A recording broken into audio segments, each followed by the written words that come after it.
So this becomes more interesting when you can overlay other cities. I picked another metro area that also scores very, very highly. London was number one in the world. Beijing was 11. So they score very closely, but how they got there is radically different.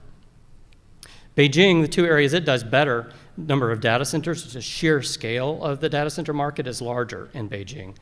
And power, the installed base of nearby electricity generation plants is at roughly double in Beijing compared to London, even though they're roughly the same size in terms of population.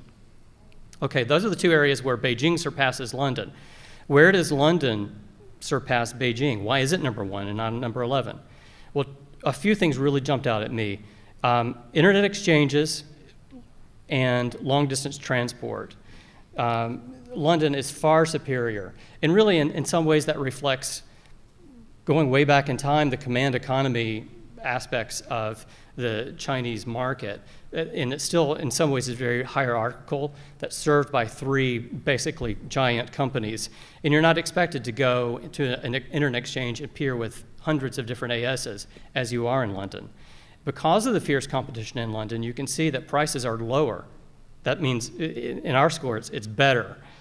Prices are lower in London. Another area that I'm going to talk about in a moment is regulations and governance. If you're a private enterprise, all things being equal, you're more likely to have better luck starting a business or expanding your business in London than you are trying to move into Beijing. All right, here's another one. I mentioned Washington was on this list. Why is this number 5? A couple of ways that Washington is outstanding. The data center market has the most data center space in the world for any metro area. It's about equal to Beijing in the overall data center market. In cloud infrastructure, it's a real leader in the cloud. London is not for Europe. There are other European metro areas that are stronger for cloud infrastructure.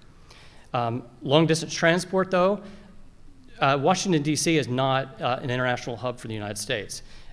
You mentioned Los Angeles. That is a better hub for long distance transport than D.C. So is New York, so is Miami compared to Washington. And London exceeds D.C. in terms of end users, local access. There are more people. There are roughly 4 times more people in London than the D.C. metro area.